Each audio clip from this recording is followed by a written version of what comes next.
Hi all, எல்லாருக்கும் வணக்கம் and welcome to கோக்லா life. இன்றைக்கி நம்ம என்ன வீடியோ பார்க்க போகிறோன்னா பீர்க்கங்காய் கூட்டு. இது எப்படி செய்கிறது, நான் எந்த டைப்பில் செய்வேன் அதுதான் உங்கள் கூட ஷேர் பண்ணிக்க போகிறேன். வாங்க வீடியோக்குள்ளே போகலாம். ஃபஸ்ட்டு கடலைப்பருப்பு, பாசிப்பருப்பு நம்ம பொங்கலுக்குலாம் வைப்போம்ல, அந்த பருப்பு தான் பாசிப்பருப்பு. சில பேர் வேறு வேறு ஊரில் ஒரு பேர் சொல்லுவாங்க. நம்ம பாசிப்பயிறு சிறுபருப்பு அப்படி தான் சொல்லுவோம்.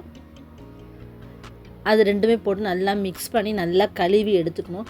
அதில் கொஞ்சம் அழுக்கெலாம் இருக்கும்ல, ஸோ அதை நல்லா கழுவி எடுத்துகிட்டு நல்ல தண்ணி ஊற்றி அடுப்பில் ஒரு 4-5 விசில் வச்சிடலாம்.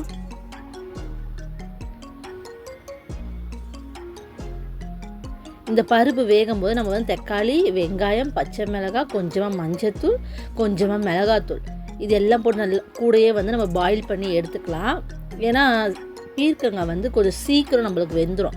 இது பீர்க்கங்காய் கூட நம்ம பருப்பையே போட்டோன்னா பருப்பு எங்கே இருக்குது, பீர்க்கங்காய் எங்கே இருக்குன்னு நம்மளுக்கு தெரியாது. பீர்க்கங்காய் ரொம்ப சீக்கிரமாக பாயில் ஆகிடும். ஒரு 5 நிமிஷத்துலேயே நம்மளுக்கு வெந்து வந்துடும். அதனால் நம்ம என்ன பண்ணுறோம், ஃபஸ்ட்டே தக்காளி, வெங்காயம், பச்சை மிளகாய் இதெல்லாம் போட்டு நல்லா ஒரு 4-5 விசில் விட்டு எடுத்துக்கலாம்.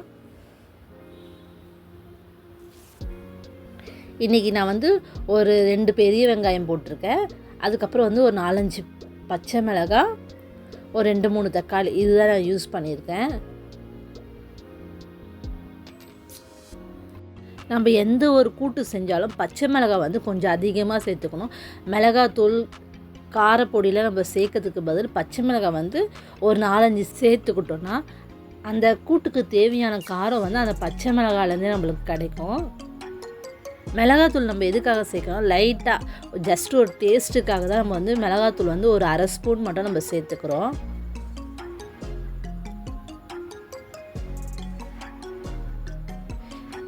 இப்போ இது 3யும் நல்லா போட்டு நல்லா ஒரு மிக்ஸ் பண்ணிவிட்டு உப்பு கொஞ்சம் லைட்டாக போட்டுக்கணும். உப்பு எதுக்காகனா இந்த பருப்பு வெந்துடும். உப்பு போட்டால் சீக்கிரம் பருப்பு வேகும். அதனால் நம்ம இப்போயே கொஞ்சம் லைட்டாக உப்பு போட்டு ஒரு 4-5 விசில் விட்டு எடுத்து வச்சுக்கலாம்.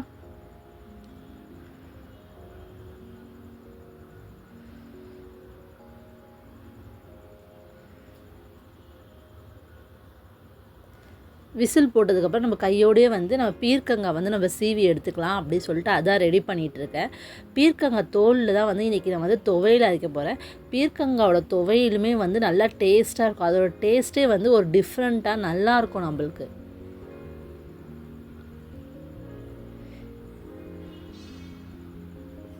பீர்க்கங்காய் சாப்பிட்றது உடம்புக்கு ரொம்பவே நல்லது. இதில் அதிக அளவு நம்மளுக்கு குளிர்ச்சி கொடுக்கும். நம்மளுக்கு ஹீட்டான உடம்புலாம் இருந்தால் நம்மளுக்கு ஹீட்டை கண்ட்ரோல் பண்ணி நம்மளுக்கு தேவையான அளவு குளிர்ச்சியை கொடுக்கும் பீர்க்கங்காய்.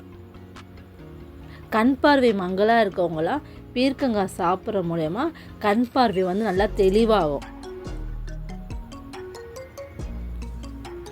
நம்ம இதுமாதிரி பீர்க்கங்காய்லாம் நம்ம வாரத்துக்கு 1 வாட்டி, வாரத்துக்கு 2 வாட்டி நம்ம சமைச்சி சாப்பிடும்போது உடம்பு நல்லா கூலிங் ஆகி நம்மளுக்கு கண் பார்வை நல்லா தெளிவாக தெரியும்.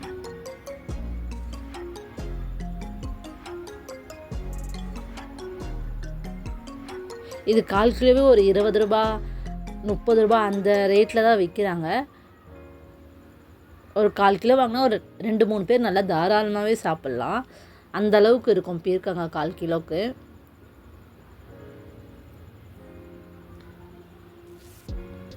அந்த தோல் மேலே சீவிட்டு அதையுமே நம்ம துவையில் அரைச்சிக்கலாம் சொல்லிவிட்டு அந்த தண்ணியில் ஊற வச்சுருக்கேன். ஏன்னா பீர்க்கங்காய் தோலில் அதுக்கு மேலெலாம் பால் வடிஞ்சு இருக்கும், அந்த பிசு பிசுன்னு இருக்கும்ல, அதனால தண்ணியில் ஊற வச்சுட்டு ஒரு 5 நிமிஷம் 10 நிமிஷம் நம்ம தண்ணியில் ஊற வச்சுட்டு அதுக்கப்புறம் எடுத்து க்ளீன் பண்ணோன்னா அந்த பால்லாம் நம்மளுக்கு நல்லா க்ளீனாகி வந்துடும்.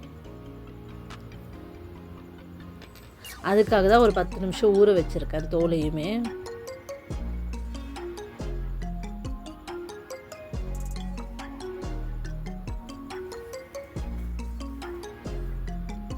நம்மளுக்கு அதுக்குள்ளே பருப்பு ஒரு 4-5 விசில் வந்துடுச்சு. விசில் எடுத்து விட்டுட்டு நம்ம கட் பண்ணி வச்சுருக்க பீர்க்கங்காய் எடுத்து போட்டு ஒரு விசிலே ஓகே தான். நம்மளுக்கு பீர்க்கங்காய் ஒரு விசிலே நல்லா வெந்துடும்.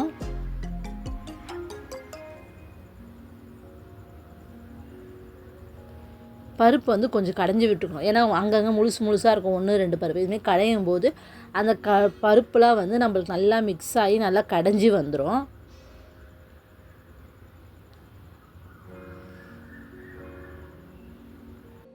நான் என்ன பண்ணேன்னா, விசில் எடுத்து விட்ட உடனே பருப்பு வந்து மசிக்க ஆரம்பிச்சிட்டேன். அது வந்து ரொம்ப ஹீட்டாக இருந்ததா, அது என்ன ஆகுது, அதோட ஆவிலாம் வந்து மேலே கையிலேயே பட்டு பட்டு கொஞ்சம் எரியிற மாதிரி ஆயிடுச்சு.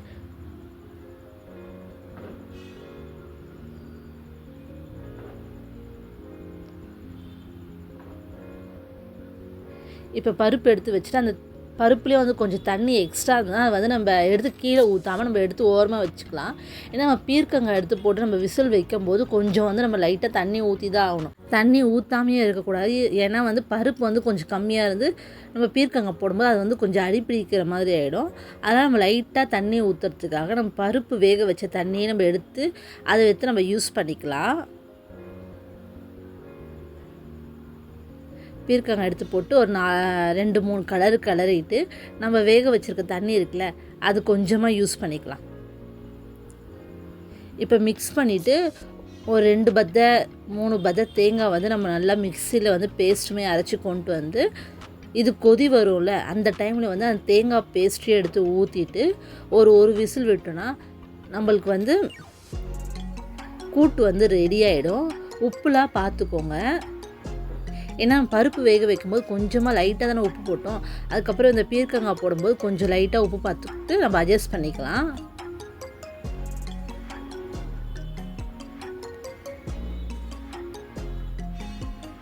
தேங்காய் ஊற்றிட்டு ஒரு 2 3 கலரிட்டு நம்ம விசில் வச்சிடணும். ஒரு விசில் வந்ததுக்கப்புறம் ஆஃப் பண்ணிவிட்டு நம்ம வந்து தாளிப்பு கொடுக்கணும். தாளிப்புக்கு வந்து என்ன பண்ணணும்னா வெறும் வந்து கடுகு உளுந்த பருப்பு, நீங்கள் வந்து சீரகம் வந்து நீங்கள் சேர்த்துக்கிறதுனா சேர்த்துக்கலாம். அது வந்து ஆப்ஷனல் தான். நான் வந்து சீரகம் சேர்க்கலை. வெறும் கடுகு உளுந்த பருப்பு, வெங்காயம், ஒரே ஒரு காஞ்ச மிளகாய், கொஞ்சமாக வந்து பூண்டு, இது மட்டும் போட்டு நல்லா வதக்கிட்டு இந்த பீர்க்கங்காய் வெந்து வந்ததுக்கப்புறம் நம்ம எடுத்து அந்த வதக்கினதில் ஊற்றிட்டு ஒரு 2 கொதி வந்ததுக்கப்புறம் கொத்தமல்லி போட்டு இறக்கிட்டோம்னா நம்மளுக்கு சூப்பரான பீர்க்கங்காய் கூட்டு வந்து ரெடி ஆகிடும். இதோட டேஸ்ட் வந்து ரொம்ப நல்லாயிருக்கும். எனக்கு வந்து பீர்க்கங்காய் கூட்டு சொரக்காய் கூட்டுலாம் எனக்கு வந்து ரொம்ப ரொம்ப பிடிக்கும். நாங்கள் வந்து மோஸ்ட்லி வந்து காய்கறி தான் சாப்பிடுவோம். ரொம்ப ரேராக தான் வாரத்துக்கு ஒரு 2 தடவை அப்படி தான் வந்து நம்ம வந்து வீட்டில் வந்து நான்வெஜ் செய்வோம். நிறைய டைம் வந்து நம்ம வீட்டில் வந்து நம்மளுக்கு காய்கறி தான். இப்போ நம்மளுக்கு வந்து கூட்டுமே ரெடி பண்ணி அதோட ஃபினிஷிங் வந்து முடிஞ்சிச்சு. நெக்ஸ்ட்டு வந்து இந்த துவையலுக்கு என்ன பண்ணோன்னா கொஞ்சமாக எண்ணெய், ஒரு ஸ்பூன் அளவு உளுந்து, 1 ஸ்பூன் அளவு கடலைப்பருப்பு, கொஞ்சமாக வந்து வரமிளகாய் உங்கள் காரத்துக்கு ஏற்ற மாதிரி சேர்த்துக்கோங்க, ஒரு 4 5 பல் பூண்டு. நீங்கள் வந்து கடலைப்பருப்பு சேர்க்கும்போது கடலைப்பருப்போட ரேஷியோவை விட கொஞ்சமாக வந்து உளுந்து நம்ம சேர்க்கும்போது அதோட டேஸ்ட்டுமே வந்து நம்மளுக்கு நல்லா இருக்கும். துவையலோட டேஸ்ட்டுமே நம்மளுக்கு அந்த பருப்பு, காஞ்ச மிளகாய், பூண்டு இதெல்லாம் வந்து கலர் சேஞ்ச் ஆனதுக்கப்புறம் நம்ம சீவி வச்சுருக்க தோலையை எடுத்து போட்டு நல்லா வதக்குங்க. எண்ணெயிலேயே வந்து கொஞ்சம் நல்லா வதங்கினதுக்கப்புறம் அந்த தோலோட கலருமே வந்து நம்மளுக்கு சேஞ்ச் ஆகிடும்.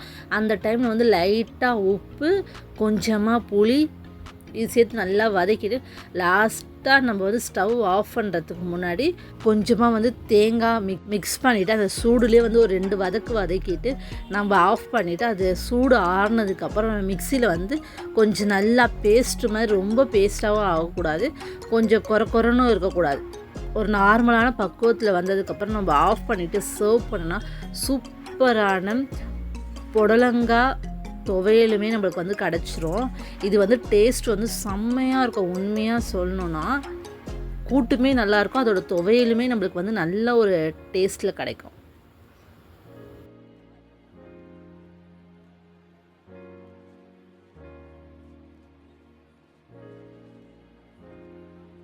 இது எல்லாம் ரெடியாகி முடித்ததுக்கப்புறம் நம்ம சுட சுட சாதத்தோட இந்த பீர்க்கங்காய் கூட்டோ பீர்க்கங்காய் துவையில வச்சு சாப்பிடும்போது தேனாமிர்தமாக இருக்கும். அந்த அளவுக்கு நல்ல டேஸ்ட்டில் கிடைக்கும். நம்மளுக்கு கூட்டுமே நல்லாயிருக்கும், துவையிலுமே நம்மளுக்கு வந்து நல்லாயிருக்கும்.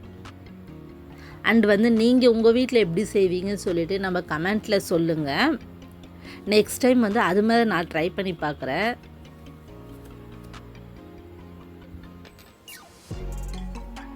ஓகே, இந்த வீடியோ உங்களுக்கு பிடிச்சதுன்னா லைக் பண்ணுங்கள், மறக்காமல் நம்ம சேனல் சப்ஸ்கிரைப் பண்ணி பாருங்கள்.